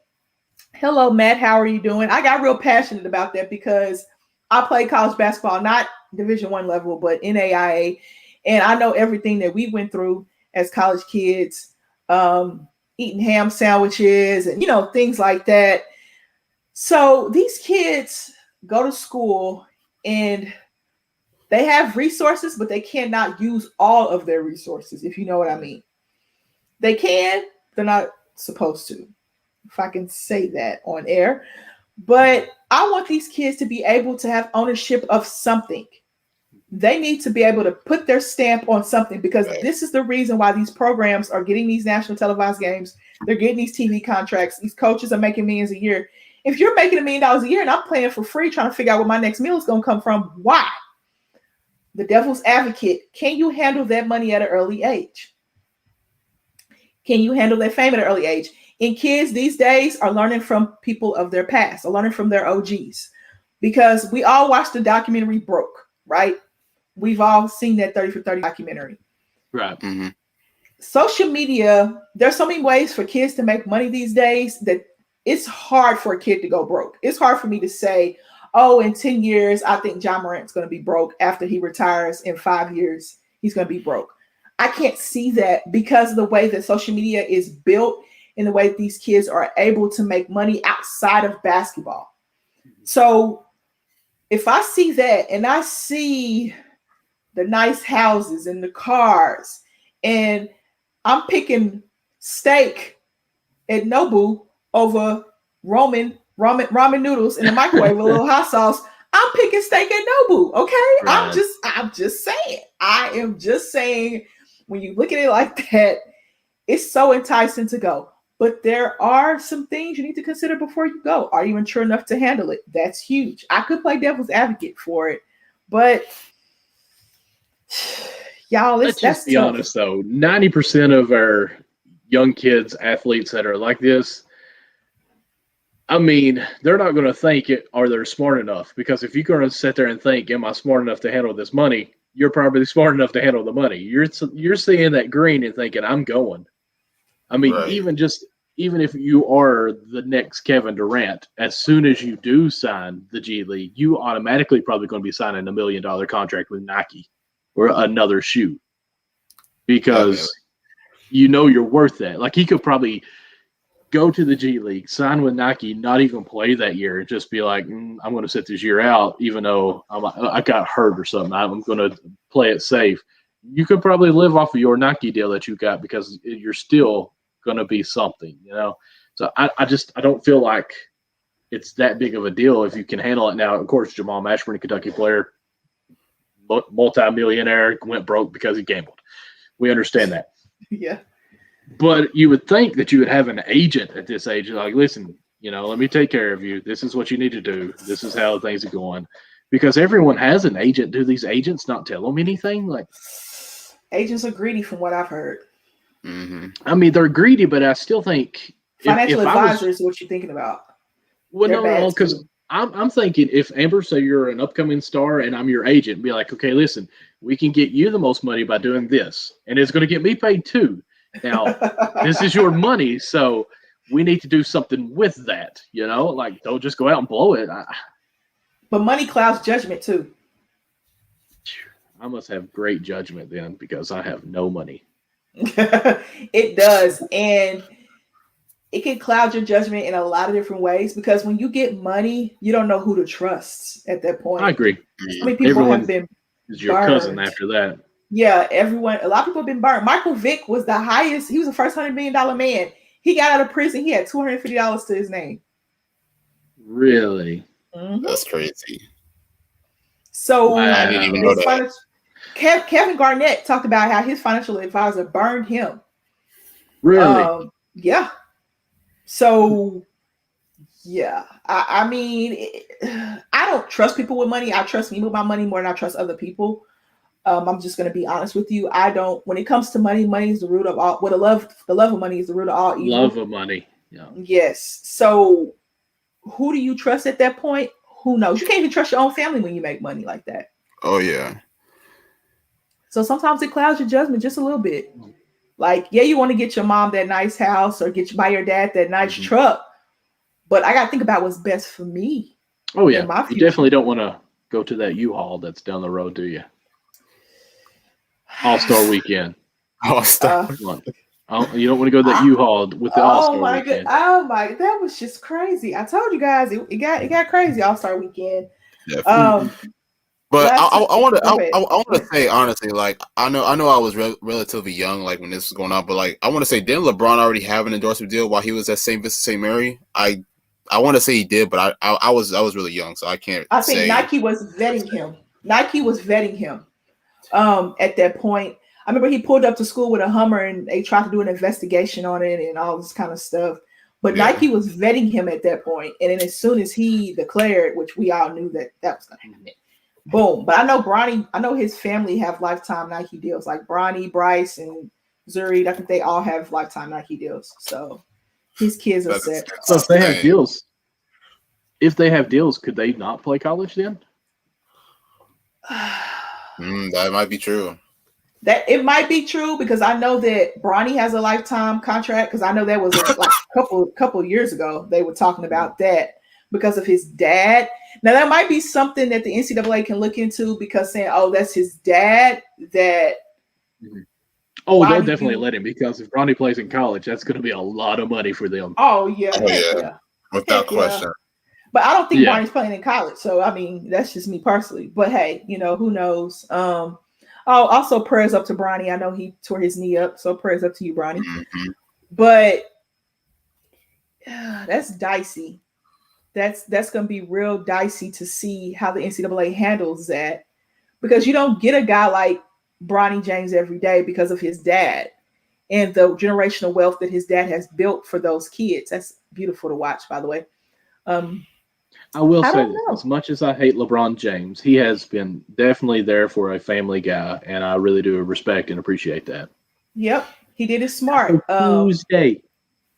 He played it smart. He said he got advice from the OGs because he's been with his wife since high school. And they told him, listen, you find the one, you marry her, you don't have 4 or 5 different baby mamas, you don't have 4 or 5 different kids. And you can't do that and be the face of the league. You just can't do that. You can't have all that going on and be the face of the NBA because LeBron James is the face of the NBA. So you have to have that family dynamic to be the face of the NBA. It just has to as happen. committed as he is to his wife. You think he would have been that committed to the Cleveland Cavaliers, man? He was committed till Dan Gilbert pissed him off. No, that's true. He was committed. He even let bygones be bygones and came back and brought Cleveland a championship. Exactly. I mean, that's what we can say. All right. Last topic of the night. Who makes a second half run? Before we get into this topic, I'm going to run down the strength of schedule. The easiest to the hardest. I think I have that right here. Yes. You guys ready? Sure. Let's get it. All right. Easiest to hardest. No, hardest to easiest. I'm going to do hardest to easiest. Orlando, San Antonio, Houston, Chicago, New York, Portland, Charlotte, Minnesota, the Lakers, Philly, New Orleans, Cleveland, Memphis, Washington, Brooklyn, Indiana, Milwaukee, Toronto, Oklahoma City, Sacramento, Atlanta, Miami, the Clippers, Phoenix Suns, Golden State, Detroit, Dallas, Denver, Boston, and Utah has the easiest schedule. Really?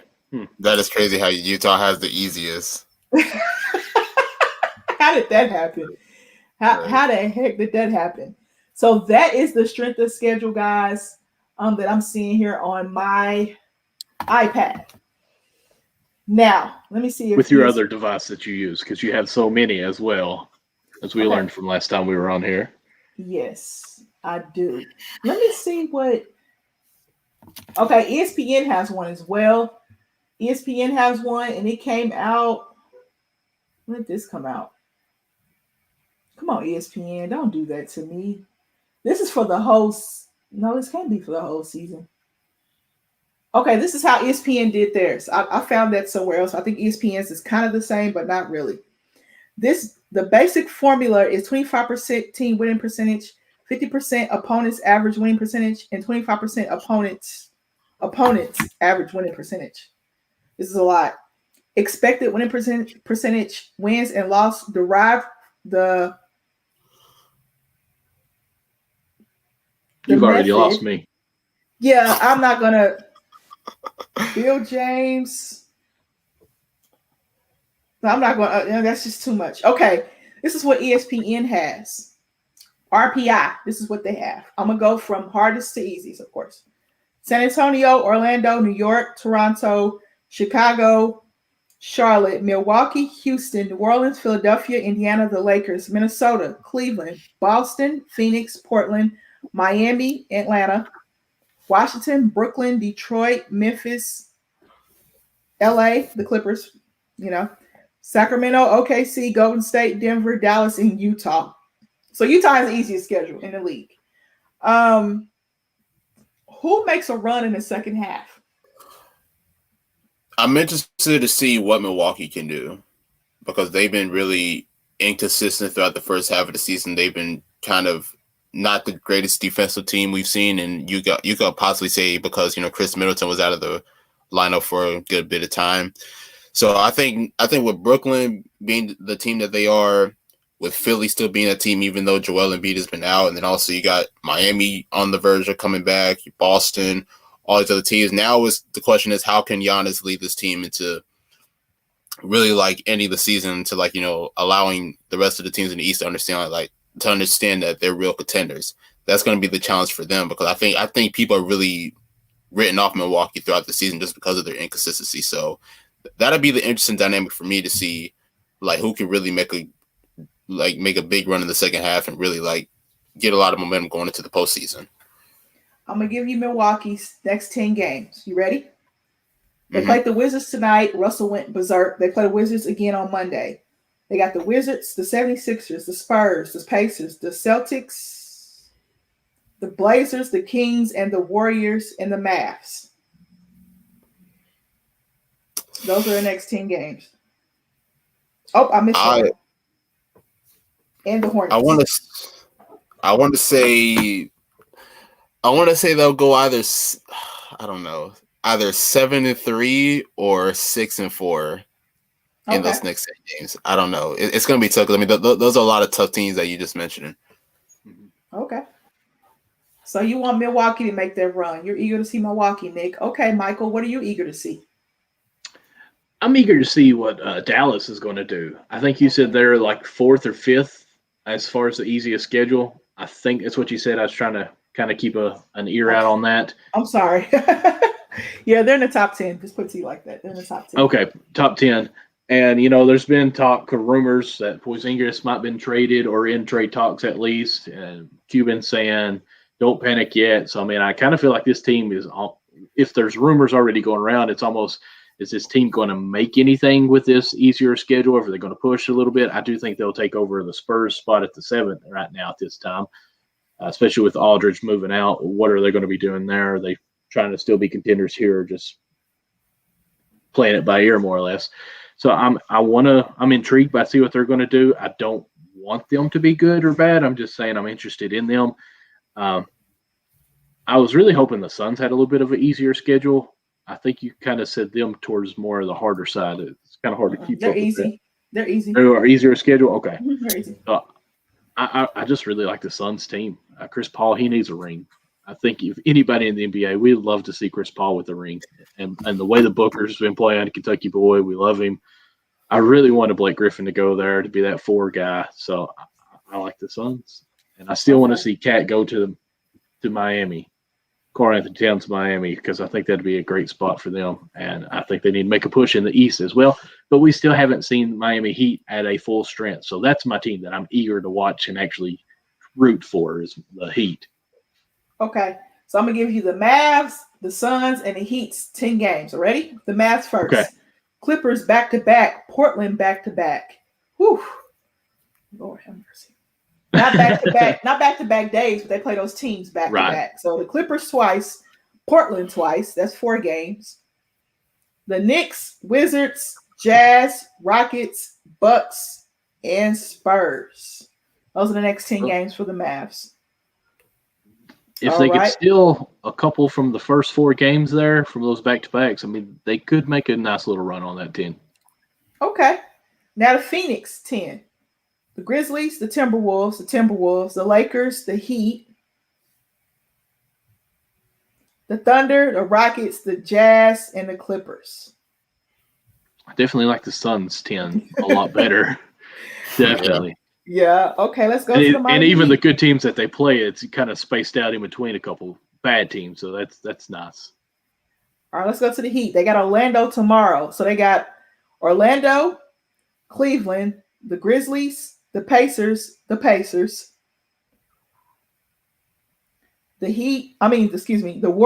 the Cavs, the Grizzlies, the Lakers, and the Trailblazers. I could see them making a good run right there. That'd be a nice little push. And I was looking at it earlier. They're on a 3-game win streak right now. So I mean, I could see them pushing that up to an 8-game win streak with that list. Yeah, they've won 9 of the last 10, I think. Yeah. Mm-hmm. So the Heat are definitely heating up. I like it. They definitely are. So and they still are not full staffed. Bradley, I don't think still has played a game with them. Yeah. I want to say Bam might have been out a couple of games right now. Jimmy Butler over COVID and should be in an MVP race, I think, in my opinion, especially with this run that they're doing. Mm-hmm. At least talks. I won't say you have a chance to win it, but I feel like he should be getting talked about now. Because if you take Jimmy Butler off that team, I feel like that team's trash.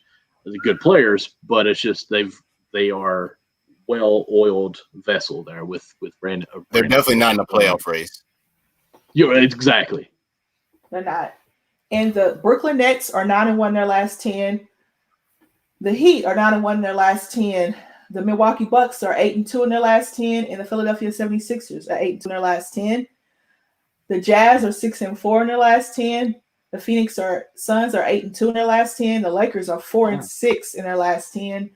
The Clippers are 4-6 in their last 10. And the Denver Nuggets are 7-3 in their last 10. And the Dallas Mavericks are 7-3 in their last 10. The winning streak in the West right now belongs to Phoenix and Denver. Phoenix has won 5 in a row. Denver has won 5 in a row. The Rockets have lost 15 in a row. All right. The New York Knicks have won. Nope, hold on. The Atlanta Hawks on a winning streak. They've won 4 in a row. Philly won 4 in a row. Really? Brooklyn's won 4 in a row. And Milwaukee's run 3 in a row. And the Orlando Magic have lost 7 in a row. I think Vujicic needs to go. I think Aaron Gordon needs to go. Even Fournier, I think he needs to go. I think they need to clean house in Orlando. I think it's one of those cities that you just like, you're playing for the Orlando Magic. They don't get the TV time. They're a small market team that doesn't get TV time. And they have an all-star that people don't talk about as much. And I hate that for Vujicic, but I think he needs to go somewhere else to get the recognition he deserves, honestly. I agree. I think from the All-Star game this year, I think Vucevic has come on a lot of people's radars now. I actually would like to see him in Miami, too, playing that 4 with Bam. I think that'd be a good set there because he can guard the rim pretty good. Bam could guard 1 through 5. On offense, Bam is a little limited on his range, which he's working on it. He's got about 15 in. So it's almost feel like Bam goes to the 5 on offense, but plays the 4 on defense. And I think Vucevic would be a great perimeter player from the stretch 4 on offensive side. But I don't see a trade in Florida going to Florida as well. You never know. You never know. But the team I'm looking forward to seeing this push. It's going to shock you, Boston. They're going to have to make a trade, I think. Yeah, they are. They are. Or Kemba's going to have to be healthy. I don't know which one. Marcus Smart missing time is huge. Oh, my goodness. That's in the East. In the West, I'm going to shock you in the West. I want to see if the Pelicans can get it together. They get a lot of TV time, which I don't understand, but I understand. They're paying tomorrow on Sunday. They're playing the Clippers tomorrow on ABC or ESPN, should I say. They're same affiliate. But they get so much TV time to not be a playoff team. It irritates me. The Knicks are a playoff team. Memphis is a better team than the Pelicans. The Suns are second in the West right now. Why the Pelicans get more televised games than the Phoenix Suns, I don't know. It wrecks my brain. Phoenix is exciting to watch to me. I like watching Devin Booker put up 20 in the first quarter. I don't know about you guys, but I do. I don't know why they're getting the TV time, but they are. But I want to see them make a push. I want to see if Brandon Ingram and Zion and Mr. Ball and Van Gundy can push their team into that playing game. I want to see that from them. I want to see Boston make a push and get a top 4 seed. Right now, I think Miami's ahead of them by half a game. Yes, they are. They're ahead of them by half a game. Can Boston make their push and get into the top 4 without making a trade? You guys see without making a trade? I don't see it. I think it's a possibility if everyone can't stay healthy, like you said. I mean, like you said, the loss of Marcus Smart really hurt them over these past so many weeks, and it really showed on the floor. Also, Kemba has been very inconsistent, but he's also coming back from that knee injury. So I think if they all can stay healthy and continue to find the different rotations that work on the floor alongside Jaylen Brown and Jason Tatum, then I think they can. But Miami is really tough. Miami has shown that over the past 10 or so games. And then also, not to mention, you still got Philadelphia up there, you still got Brooklyn up there. Mm-hmm. So it'll be interesting to see what Boston can do. I'm really excited to see what kind of run they go on in the second half. And not to mention when Oladipo comes over to Miami Heat too. I mean, let's not forget that when that happens. Victor's coming as well. That's a possibility. It's a huge possibility because he just has not played very well in Houston. I think the only person that's played very well in Houston is John Wall. When John Wall's healthy, he's played very well in Houston. Who knew losing Christian Wood would be 0-15? Who knew that? That was huge. And man, he was most improved. He was in a running for most improved, but I think it's going to be between probably Jordan Clarkson and Jerian Grant. Jerian Grant's putting up the numbers. They're not winning, but he's in Detroit. But he's putting up the numbers, and you're seeing his full potential. I would love to see Jerian Grant on a contender. You don't think Julius Randle gets most improved? He could be in that conversation as well. I was honestly thinking that. A lot of people are not putting him in that conversation for some reason, and I'm like, why? And I don't know why I forgot about him. But Julius Randle. So Julius Randle, Jarian Grant. Who else? Maybe Jordan Clarkson, because he has 6 Man of the Year probably wrapped up. So that's probably his award. I would like to say John Wall. I guess that would be more of a comeback player of the year kind of deal. Yeah. Who else has improved? Earlier this season, I was saying Colin Sexton, but I haven't really watched Cleveland over the past month or so. Colin Sexton probably is going to be in that conversation too. Yeah. Honestly, he probably will. I think he's averaging. The last time I checked, he was averaging around like 24, 25. Okay, now, he's averaging 24 a game now. Yeah, he probably will be in that conversation. Colin Sexton, Jarian Grant, Julius Randle. Who else could we put in there? Most improved. I like those players. Because I think Clarkson's going to win 6 Man of the Year. So I like that. I like those players for most improved. Thank you for reminding me about Julius Randle. I forgot about him. I want to see if the Knicks can stay in the playoff hunt too. There's a lot I want to see.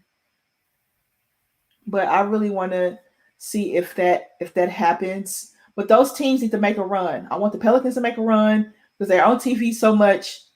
You can't be on TV that much and be in the bottom of the West. But they put them on TV because of Zion. And I want to see Boston make a run because I had Boston top 2 or 3 in the East this year. I was depending on a healthy Kemba. I didn't know Jaylen Brown was going to make this leap. Jaylen Brown, most improved. You put him in there? I don't think he'd get it. But I can see why you'd have him in conversation because he improved, but he was already pretty darn good. Yeah, exactly. He's improved though. He definitely has. I'll give you that. He's improved. So, I want to see. Could you give it to Joel Embiid? Not necessarily. Not necessarily. He just needed a coach. That's all. He needed a coach to unlock his potential.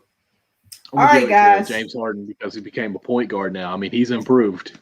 Oh goodness. Or Kyrie because he's more efficient now. He's improved. Oh, okay. So. Any last words or thoughts for you guys?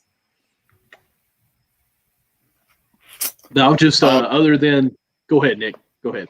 I'm kind of upset that Florida State lost the ACC champion, but it is what it is. I've been wrong on all of my predictions. Like anytime I say, "Oh, this team's gonna win," they don't. It's crazy. It's why you don't gamble. My goodness. Yep.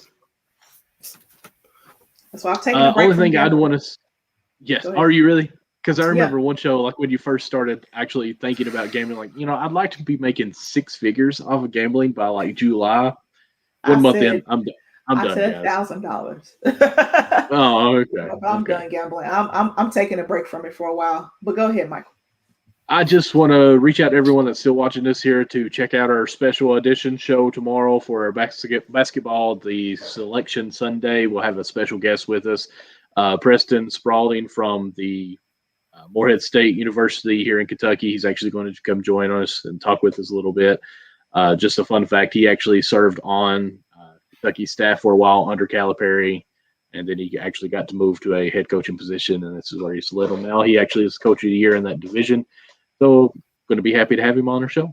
We're going to be at 7:30 p.m. Eastern time, I think, so we're going to try to start. Yes, and I'm excited to be a part of that show. We're going to have a lot of fun on that show. Nick, you got to hop on there with us. You got to hop on there, Nick, if you can. What time tomorrow? Let's see. 7:30 Eastern. Yeah. All right, definitely. I might have to hit up Ethan and see if I need to get on that. Yeah. There you go. And whoever you pick, Nick, I may just go ahead and pick the opposite of you since you're on the street. you might as well because I don't have any luck at this given moment right now. But your luck might change. This is March Madness. Your luck might change, Nick. Don't sell yourself short. Final thoughts. Doesn't matter. You have to pick a 12 over a 5. At least one. Oh, at least one. You do. Because or an 11 over a 6. That works. There you go. I kind of feel like the 11 and 6 is almost not much of an upset, but the 12-5 always seems to happen, and it's a big upset. It's the Davison teams. You can pick a 15 over a 2. Why not? I mean, nowadays you can pick a 16 over a 1. Thank you, Virginia. Yeah. They got I think I had them. They got their redemption. Yeah. I'm pretty sure I had them winning the whole thing that year, and they go out first round. I just went ahead and threw my paper away because it was worse than toilet paper. My final words, like I said to Nick, never sell yourself short. I think that this year has taught us that. I just want to give you guys a gem. Keep going, no matter how tough it is. Just keep going. You guys get that stimmy. Be smart. Oh yeah. It hasn't hit my bank account yet, man. I'm disappointed. I'm just going all over Twitter. Everybody was like, buying all types of stuff now, and I'm waiting. Listen, I went to influence. I went to Walmart yesterday after my work, and I closed. So it was 9-10 o'clock, and actually went in to buy some grocery stuff. And the first 3 people I seen coming out had like 43-inch screen TVs, 52. And I'm like, and instantly I went straight to my phone. I went to check my app. I was like, oh, okay, come on, it's loading. Let it be there. Let it be there. And I'm still. I haven't had a stimmy hit my account either. As soon as I do, me and Robin Hood will have a very nice relationship. Anytime I get some extra money, I just invest it because it just makes sense for me. I put some back for my move that I'm going to be making this summer, and then I put some to invest. So to the East Coast, East or West, whichever. But eventually, I do want to live in New York. Eventually, but we will see, Michael. We will see. I'll let you guys know. You guys know if you're listening to this, guys. You got a Kentucky shirt on. Just come on to the Bluegrass State. Yes, Michael, I hear you. Thank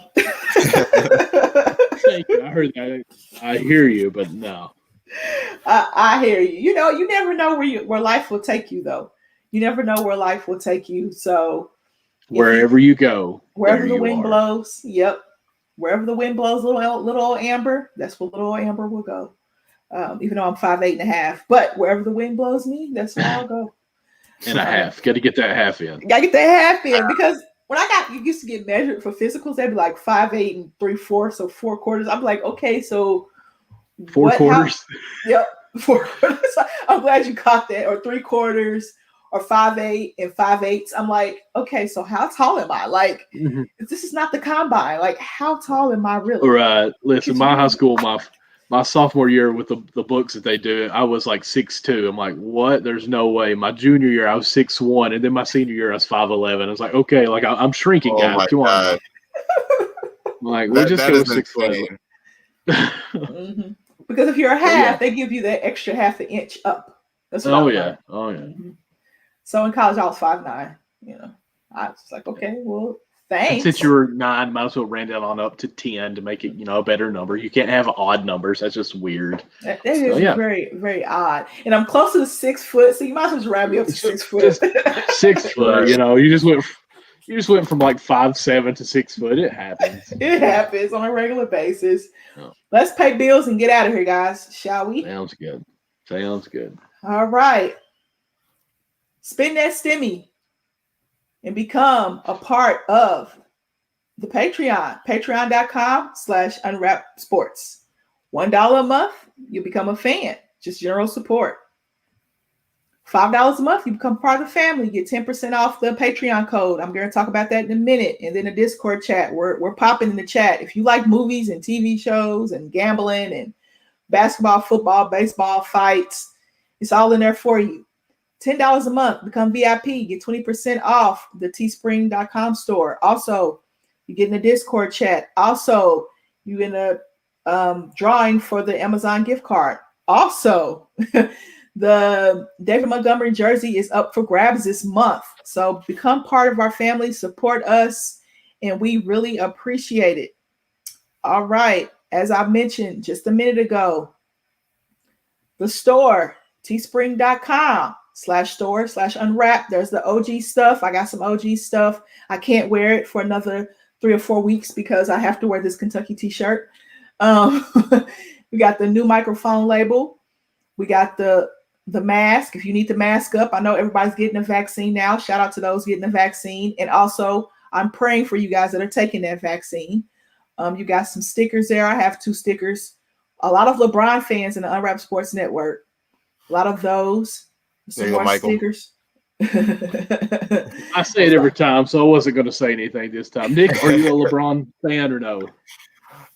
I love LeBron, but I'm not a big crazy LeBron fan. Like, I think it's Jordan, then Kobe, then LeBron. But that's my personal opinion. Everybody's different, but that's my personal opinion. Mine is Jordan, Jason Kidd, Shaq. I mean, I'm just saying.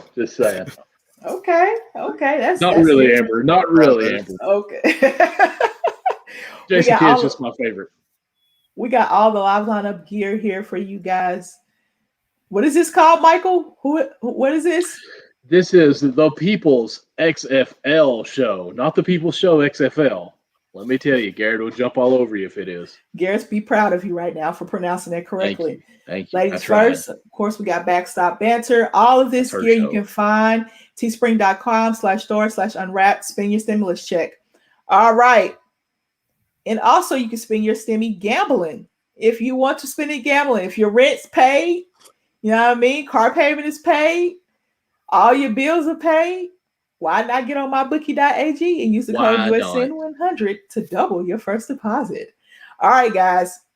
They got the bracket challenge. They keep sending me emails about this bracket challenge, and I'm just really not trying to be enticed right now, but they are really making a play for me, and I really don't like that. I feel like I'm being picked on. I feel like my bookie is picking on me. But we got UFC fights here. We got NCAA basketball. We've talked about that before. Boxing, the Grammys, the PGA Championship, the NBA, of course, NHL, MLB, NASCAR. Let's see what else. Yeah, there's the Grammys. I know none of those people. Well, I know some of those people. And these odds are changing by the minute because those games are being played right now. So check out mybookie.com. Use the code USN100 to double your first deposit. Let me go ahead and stop that. Last but not least, if you need to rub out those sore, achy muscles, check out rxhemp.com. Use the code rxhemp/USN and get 10% off your entire order. Made with all natural products. So if you're like a scent freak and you don't like things that have a lot of scent to it because you want it to be all natural, here you go. Celebrities have stood by it, but just be careful of the dosage. Look at this dosage here. Guys, be careful. Be careful. We got warm and cool therapy at rxhemp.com. Use that code USN and you will get 10% off of your entire order. All right, guys, that is it for tonight's show. It almost went 2 hours. We had a lot to talk about, a lot of banter. We always have fun on Count the Bucket. We know how to be serious too, but we like to have fun because we have enough stress in our lives as it is. So,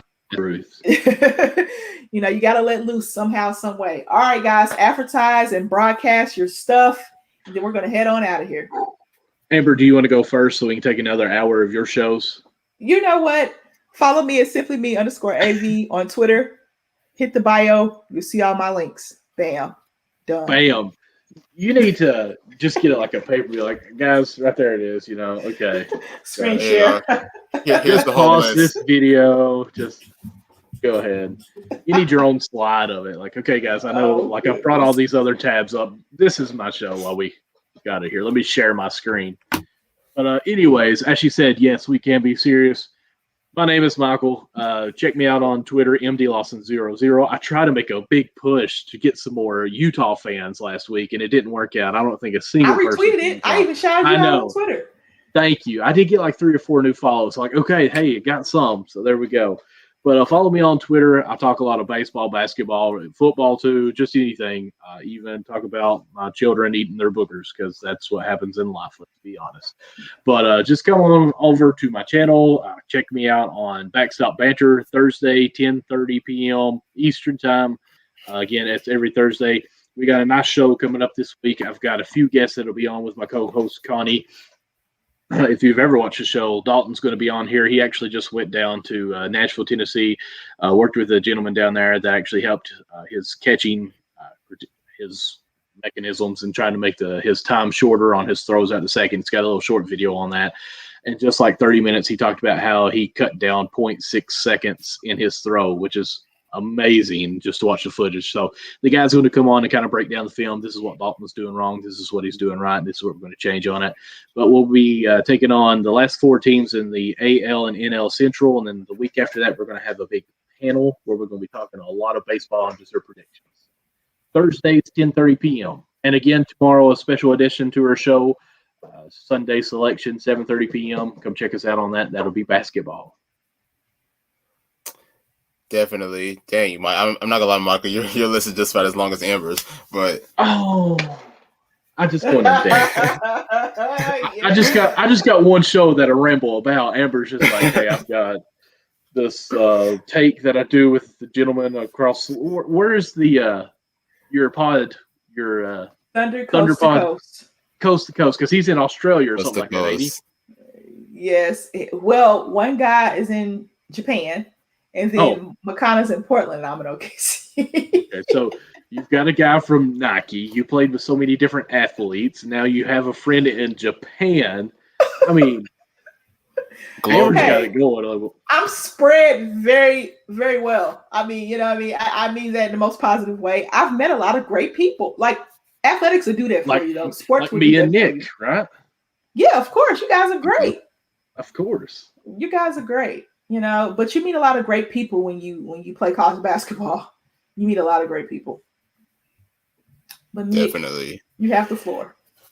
Well, yes. Make sure to follow me on Twitter at NickAndreATR. As you all may know, I am very active with NBA Twitter. So, you might see a hot take from me here and there. So, yeah, you might not want to miss a beat. Also, do not forget, Forgotten Players. The marathon continues on this week. We got week 2, Monday and Wednesday. So, yeah, make sure to check that out. All right. I already told you guys, what to do with me. Check us out either tonight if you're on the East Coast or tomorrow if you're Central, Pacific, Mountain. We're going to be on here. Selection Sunday. Very, very huge. Me, Ben, Ethan, Michael, and hopefully Nick. Talking college hoops. I cannot wait to talk college hoops. I've been wanting to talk college hoops. I've been talking about it on Ladies First by myself. That's very difficult to do because I talk women's and men's. That's a mouthful. So I get to talk about the men's selection show with my favorite guys. I can't wait, guys. And we have that special guest too. But that's it for tonight's show. We will be back next week. Yes, back next week, guys. Don't forget to move your clocks forward. Oh, yeah. Oh, yeah. Yes. Spring forward. Mm-hmm. All you smartphone users, your phone should do it for you. But not in your car. It depends on what kind of car you have. But not in your car. But not in your car. It depends what kind of car you have. And I'm Amber Vickers. That is Michael. That is Nick. And we will see you guys next week.